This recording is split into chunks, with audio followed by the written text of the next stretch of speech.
হয় আৰু তোমালোকে মানে কেনেকুৱা ধৰণে শিকোৱা বা এইখিনি কেনেকুৱা ধৰণে হৈছে ইয়াত হয় আৰু তুমি কি কি ৰোল কৰিছা হয় কৃষ্ণৰ ভাও কৰি পেলাই তুমি মানে কেনেকুৱা লাগিছে কৃষ্ণৰ ভাৱত ভগৱান কৃষ্ণৰ ভাও লৈছা যিহেতু হয় এতিয়া কৃষ্ণৰ এটা সংলাপ ৰাসৰ এটা সংলাপ আমাক কোৱাচোন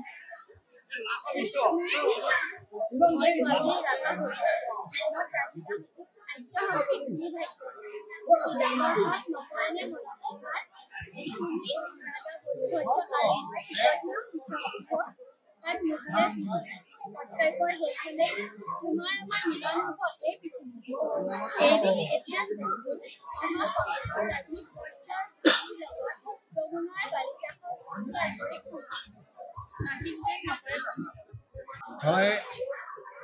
আধা সত্ৰ ভগৱান শ্ৰী শ্ৰীকৃষ্ণৰ ৰাসলীলাৰ গৌৰৱ উজ্জ্বল ৪৪টা বছৰ অতিক্ৰম কৰি সোণালী জয়ন্তী গৌৰৱলৈ মাত্ৰ ৪টা বৰ্ষ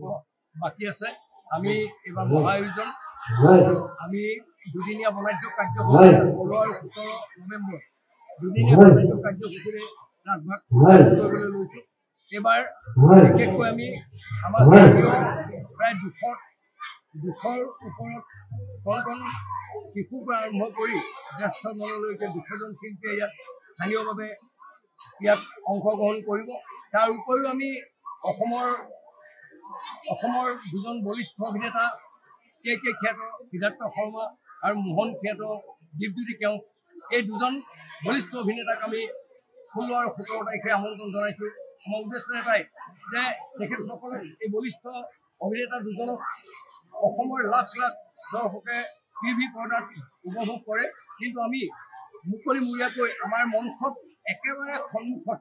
দৰ্শকৰ সন্মুখত তেখেতসকলক আচলতে অভিনয় যিহেতু জনপ্ৰিয় দুজন অভিনেতা তেখেতসকলক আমি আমন্ত্ৰণ জনাইছোঁ আৰু আগতেও দীপজ্যোতি কেওট মোহন খ্যাত দীপজ্যোতি কেওটক আমি আগতেও আমন্ত্ৰণ জনাইছিলোঁ দৰ্শকক যথেষ্ট মৰম বুটলিবলৈ সক্ষম হৈছিলে গতিকে আমি আপোনালোকৰ চেনেলৰ জৰিয়তে সমূহ অসমবাসী ৰাইজক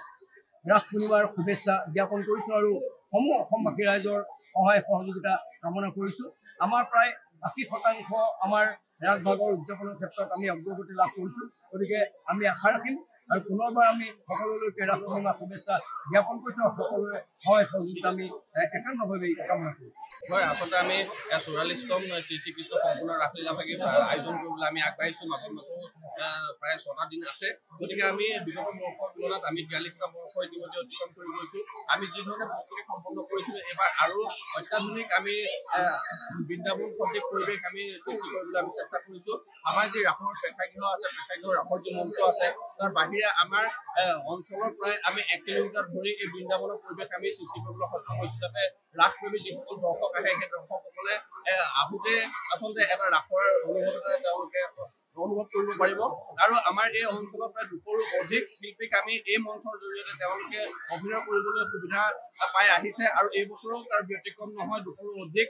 শিল্পীয়ে ইয়াত অভিনয় কৰিব লগতে থাকিব অসমৰ প্ৰতিগৰাকী ৰাইজৰ মন মোহিত কৰিবলৈ সক্ষম হোৱা দুজন বলিষ্ঠ অভিনেতা কে খ্যাত সিদ্ধাৰ্থ শৰ্মা আৰু মোহন খ্যাত দীপজ্যোতি কেওটে ইয়াত অভিনয় কৰিব গতিকে আমি সমূহ অসমবাসী ৰাইজক আমি ৰাসৰ শুভেচ্ছা জনোৱাৰ লগতে আমাৰ এই আধাৰ সত্ৰ ৰাস ভাগক তেওঁলোক ইয়াত আমি নিমন্ত্ৰণ জনাইছোঁ আপোনালোকৰ চেনেলৰ জৰিয়তে আৰু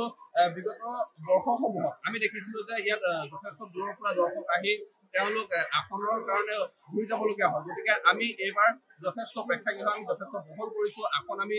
বেছিকৈ ৰাখিছোঁ গতিকে আমি দৰ্শকসকলক অনুৰোধ জনাইছোঁ তেওঁলোকে যাতে সোনকালে আহি আমাৰ ইয়াত প্ৰেক্ষাগৃহত আসন গ্ৰহণ কৰিব আৰু আমাক তেওঁলোকে সহায় সহযোগিতা হয় এই জনপ্ৰিয়তাৰ যি ধাৰাবাহিকতা এই ধাৰাবাহিকতা অক্ষুণ্ণ ৰখাৰ ক্ষেত্ৰত কেনেকুৱা ধৰণে আপোনালোকে মানে পৰৱৰ্তী বছৰবিলাকত প্ৰস্তুতি কৰি যায় আচলতে আমাৰ জনপ্ৰিয়তা ধাৰাবাহিকতা বুলি ক'ব লাগিব যে ৰাস ভাগৰ ক্ষেত্ৰত আমাৰ শ্ৰীকৃষ্ণ সম্পূৰ্ণ ৰাসলীলা ভাগিত আমি কোনো বেলেগ সাল সলনি কৰিব নোৱাৰোঁ। যি ধৰণে আমাৰ নাটক ভাগ থাকিব, যি ধৰণে ৰাসলীলা ৰাসৰ নৃত্য ভংগী থাকিব, সেই ঠিক তেনেধৰণে চলি যাব। কিন্তু আমি আমাৰ যি উন্নত শব্দই হওক বা পোহৰেই হওক বা ড্ৰেছৰ ক্ষেত্ৰতে হওক, ৰূপসজ্জাই হওক বা দৃশ্যসজ্জা হওক, এই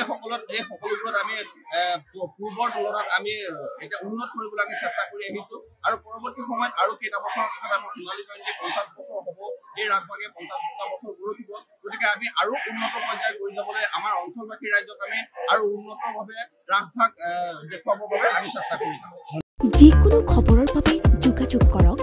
7090173330 অথবা 7099017990 নম্বৰত।